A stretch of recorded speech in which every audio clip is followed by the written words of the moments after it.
Bueno, hola, buen día, ¿cómo están?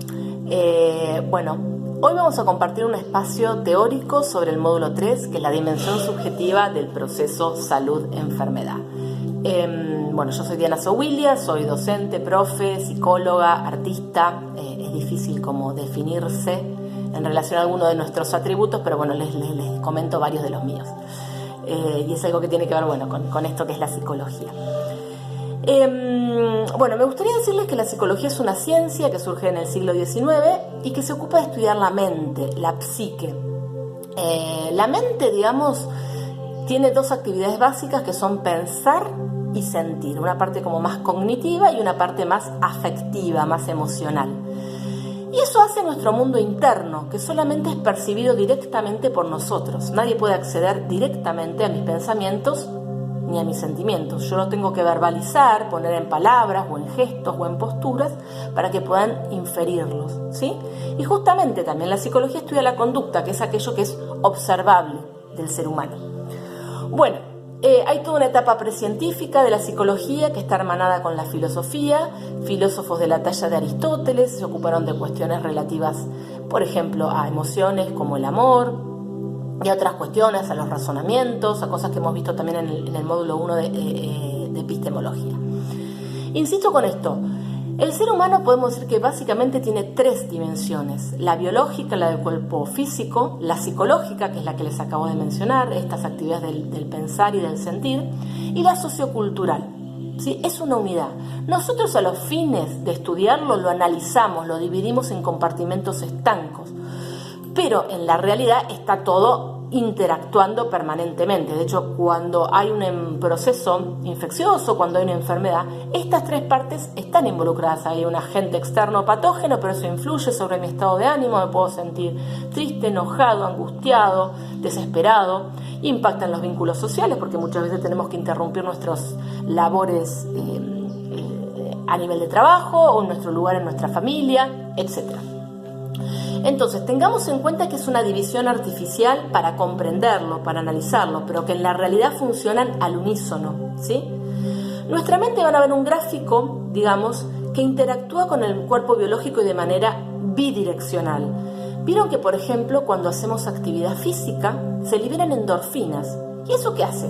Que nos sintamos contentos, alegres. Es un neurotransmisor que tiene que ver con sensaciones de bienestar, ¿sí? Entonces, haciendo una actividad física, influimos sobre nuestra mente, ¿sí? Y el vínculo es bidireccional porque yo también, desde mi mente, puedo influir sobre mi cuerpo. Por ejemplo, puedo decidir que voy a comer determinados alimentos y no otros, o que voy a, apagar o dosificar el uso de la tecnología y apagar todo lo tecnológico a las 11 de la noche para tener un sueño más reparador, ¿sí? O puedo decidir comenzar a hacer una respiración consciente cada día para bajar los niveles del estrés. ¿Está?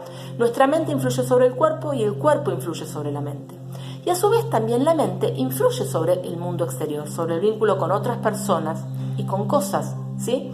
Yo de repente puedo ver triste o mal a un amigo y ofrecerle un mate, un beso, un abrazo, una charla, la escucha.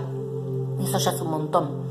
Y a su vez lo externo impacta sobre lo interno. Si estamos en un momento de crisis, de cambio, de confusión, donde reina en este espacio social, colectivo, miedo, terror, un poco de incertidumbre, posiblemente eso influye en nuestra mente, porque estamos interactuando permanentemente, ¿sí? Entonces, el mundo interno de la mente tiene que ver con el pensar y el sentir, y después eso se refleja en conductas.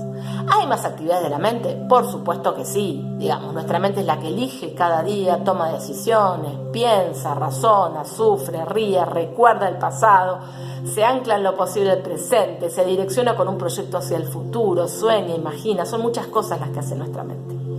Y este psiquismo se construye en relación a otros. Necesito un otro real y concreto que me prodigue de cuidados, no solamente físicos, que me dé de comer, que me dé una vivienda, que me dé una camita donde dormir, sino de contacto emocional y afectivo, que de alguna manera me vaya compartiendo las normas y valores de mi cultura para que yo las pueda interiorizar.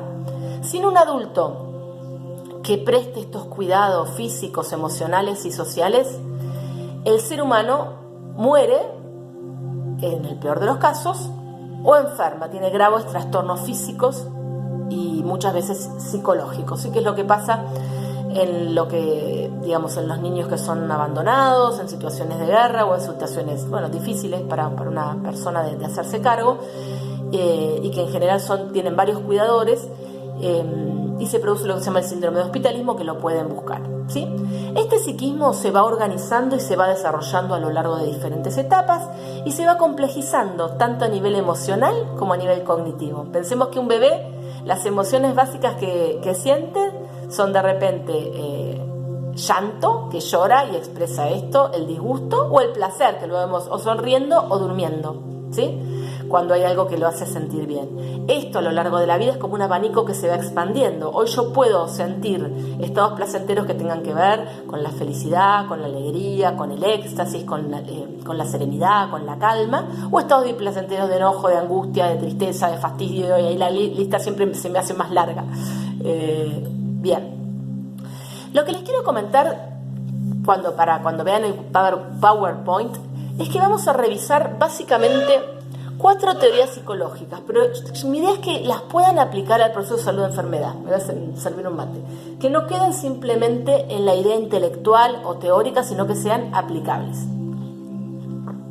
La primera teoría psicológica, y que yo la tomo porque es fundacional, es la primera que nos separa de la filosofía y nos inaugura como ciencia, es lo que se llama experimentalismo o psicología de la conciencia, ¿sí? Me quiero dejar acá un cuento que les voy a leer. Bueno, la psicología de la conciencia, justamente, lo que estudia es la conciencia.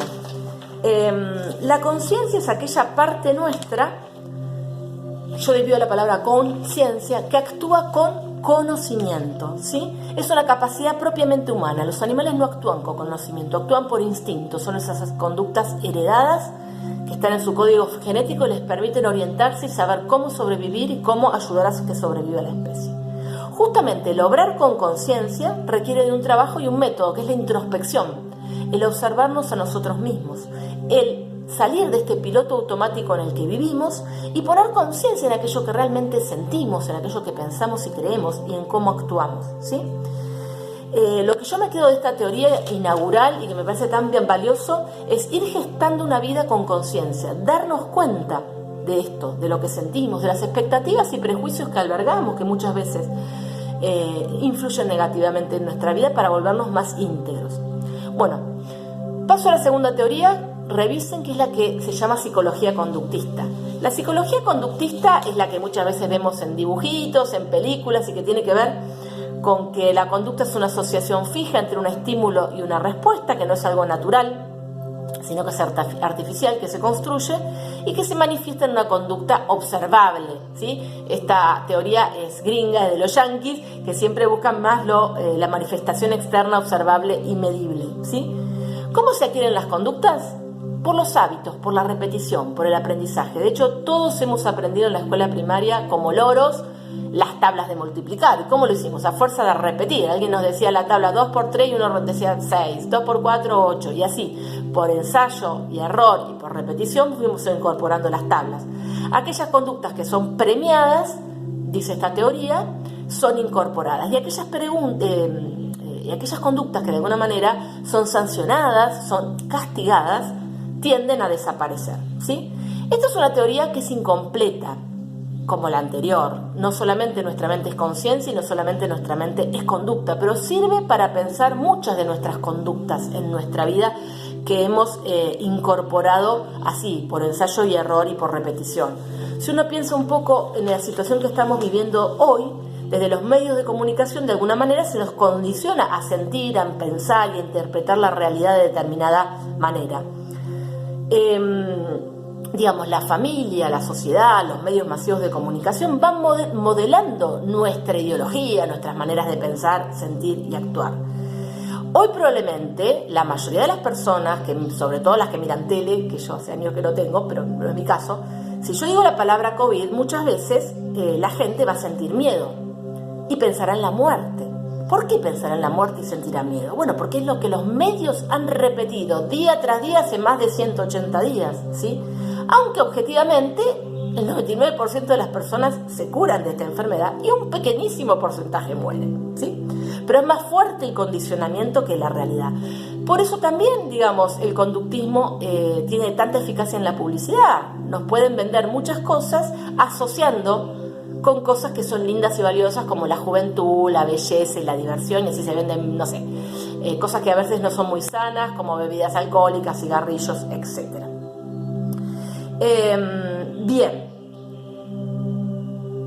Bien.